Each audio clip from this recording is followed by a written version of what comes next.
The takedown of crypto in the United States is starting, or has it? Will this senator's track record ring true, or will this be one of the few bills that will actually be passed that she has put forth herself? Not to give it away too much there in the intro. Toby, what do you think? Yeah, well, you want to go over Elizabeth Warren first? Well, she's a crazy woman. But is she that crazy? I think she's sponsored by Wall Street, big banks.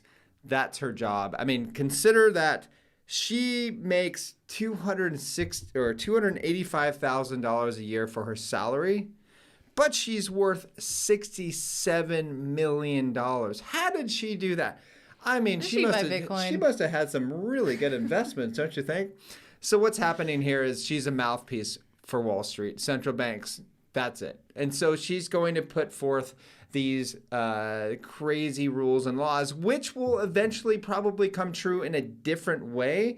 Not so much like what she says is going to happen, but it'll be dismantled a little bit and kind of morphed into something else. Why is she doing that? Well, it's probably because BlackRock and Fidelity and Franklin Templeton and all these other giant corporations are probably telling her, please do this because we need more Bitcoin. That's essentially what's happening right now. So you got to read between the lines. A lot of people I'm hearing. Actually, I'm going to be on a Twitter Spaces with Mara Norfall on Thursday. So that's going to be interesting. I wonder if I'm going to be able to talk about that because I think a lot of people kind of miss the point that this is Wall Street for you. You can't vote yourself out of this. You cannot do that, all right? Wall Street owns the game. Central banks own your currency, which means they own everything. Yeah, but I mean, more specifically, great rant there, Toby. Thank you. What we're talking about is the crypto bill or the crypto ban, basically, that Elizabeth Warren is trying to put forth through Congress. A little bit of statistics here. There's been 344 bills where either she's co-sponsored or put them forward herself.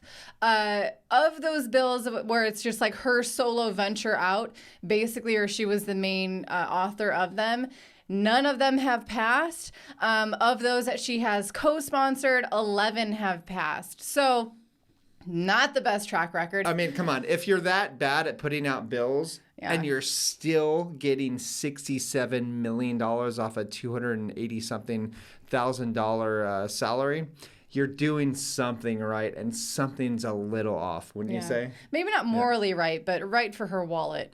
So is this a big nothing burger with her crypto bill? I mean, the things that she's putting forth in this bill are very scary for peer-to-peer transactions, for any kind of financial privacy you might want to have or to protect. This bill is going to eviscerate that. She wants to make it illegal for citizens to run Ethereum validators or DeFi front end.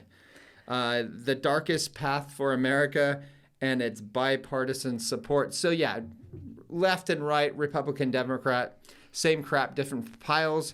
I'm neither. I'm a political atheist for sure. And I'm not to get too political here, but this is what you're going to have to expect. I have a lot of people say, well, I follow you because I want to know about crypto, not about your politics. Well, you have to inject politics in this because this is what is making politics irrelevant. Because we've already fought back, guys. We've already fought back. We don't need to vote anymore, all right? Voting doesn't work. We've already known this, all right? For the past 50 years, come on. You kind of know voting doesn't work. But what it does work is voting with your feet and money. Yes. Decentralized exchanges, hardware wallets, coin mixers, so many different things that you can do to kind of weave around these guys because that's what you're going to have to do because the barrier of entry is going to be so high. If you're a U.S. citizen or a Western citizen at this point, you're going to have a very hard time participating in this space. And that's the best thing about voting with your dollar or voting with your feet is that you're no longer subjecting yourself to whatever a politician does or doesn't follow up on with their promises, you're taking much more control over your life in that way. And we highly recommend it. We have to talk about this tweet from Gordon on Twitter. Now, this is a parody account, and this very well might have been a parody tweet. This and if is so, a parody tweet. It was done it's pretty funny, though. very well. Yeah. He said, I'm in a private group chat with some very important Wall Street guys. 3 guys from BlackRock are in these and said that they caused the Bitcoin dump. Wow, 10%. So that BlackRock could acquire more Bitcoin a bit cheaper. Apparently, there will be 4 more drops like this next year. Be prepared. Yeah. Sounds like every other bull market. Yeah. So, I mean, he must have watched my video yesterday when I went over, what is it, over 30% drops. And the last parabolic rise in 2018, it was a 29 point something percent drop. This is what to expect. Yeah. This is 10%, maybe.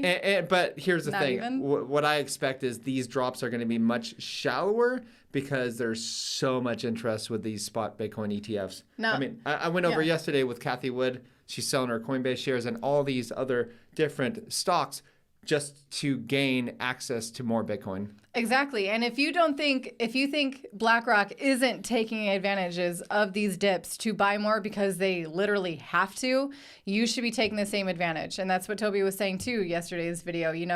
To be early in crypto is evaporating very quickly, and so that means that you have to take advantage of dips. You should always be taking advantage of dips, whether it's a bear market dip or it's a correction within a bull market. Yeah.